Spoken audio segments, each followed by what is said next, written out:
sempre, né?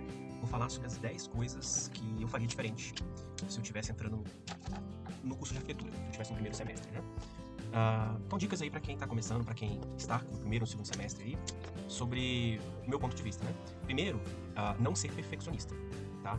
Isso é um ponto importante, porque a vida e os ateliês de projeto te ensinam que você tem que ser pragmático. Você tem que entregar, independentemente de como você acha que está o seu projeto, né? Você tem que entregar. Então, eu acho que você ser perfeccionista, você gastar muito tempo em coisas pequenas, isso pode te causar, sim, um prejuízo como me causou na faculdade. A segunda dica aqui é projetar mais à mão. Então, especialmente para essa geração que já está aí na era digital, né? Enfim, eu também comecei nessa era, mas a gente percebe que está tendo uma perda de criatividade, né? E como eu costumo falar para os meus alunos, a gente trabalha, quando desenha, né, com o lado direito do cérebro, que é o lado criativo. E já quando a gente trabalha com o computador, já é o outro lado, que é o lado mais racional. Então, quando você deixa de mão, né, o desenho à mão, você perde a capacidade criativa, né? Terceiro, criar cronograma e organização dos trabalhos. Isso é extremamente importante, você ser objetivo. Isso está altamente conectado com a primeira dica, né? Que é não ser perfeccionista. Que seria o quê? Você tem que saber o que você vai entregar, né? Ler e organizar as entregas. Como é que eu poderia ilustrar isso? Por exemplo, você já pode criar as pranchas, todas as pranchas que você tem que entregar para o professor, já, né? Vão ser quantas? 6, 7, 8. Deixar os espaços reservados para colocar cada um dos desenhos. E aí você tem uma ideia do que vai ser entregue, né? Focar no que o professor pediu. Esse é um outro ponto. Ler muito bem o cronograma do professor. O que ele pediu? O que ele quer? E se você tem dúvidas, pergunte para ele. Professor, o que é isso? Porque às vezes o professor acha que você sabe, mas a função, né, aluno, você não é obrigado a saber. Tem que perguntar. O que é uma planta de implantação? O que é uma planta de locação? Qual a diferença entre os dois? Né?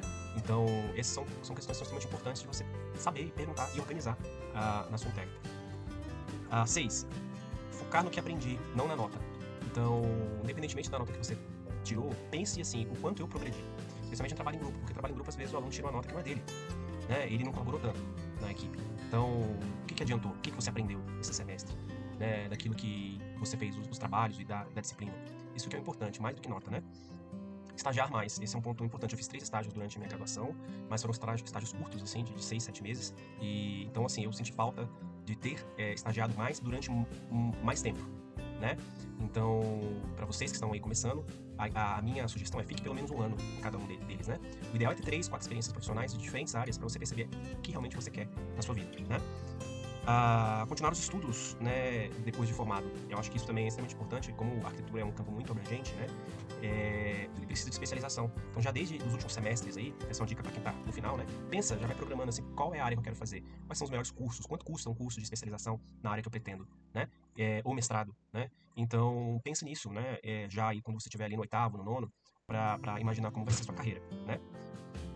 9º e 10º, fazer PIBIC, internacionalização. Na época eu não sabia o que era PIBIC. Eu me formei numa faculdade particular, né?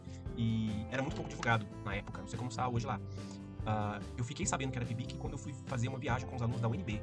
E eles faziam isso há muito tempo. E eu já estava no 8º semestre, já finalizando o curso. Então, acho que fazer PIBIC é uma ótima experiência para os alunos fazerem, né? Até mesmo para sentir sobre essa parte mais acadêmica, né? Hoje eu sou professor, né? Mas eu era muito técnico. Nunca me imaginei ser professor.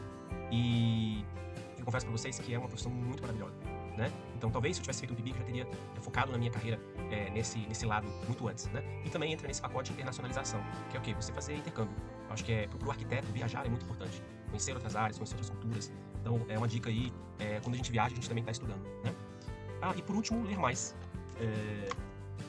Eu lia bastante, mas eu li bastante revista técnica de arquitetura, né? Então, acho que algumas leituras, não necessariamente da área da arquitetura, mas como os carinha mais diz, a gente tem que estudar um pouco fora da arquitetura, né?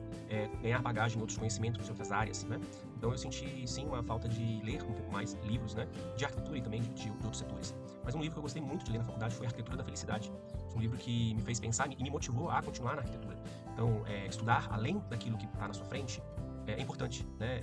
Os professores do curso de arquitetura, como disse para vocês, como é muito amplo, a sua formação, que chega ali no 9º, no 10º, você percebe que, poxa, parece que eu não aprendi nada. Não é que você não aprendeu nada, você aprendeu muita coisa, só que de muitas coisas diferentes. Então você precisa ter um foco naquilo que você quer. E a leitura, tudo isso que eu falei, né? A internacionalização, estágios, tudo isso vai te ajudar muito, né? Cursos de especialização, a focar de fato naquilo que vai fazer você feliz, né, dentro da arquitetura, né?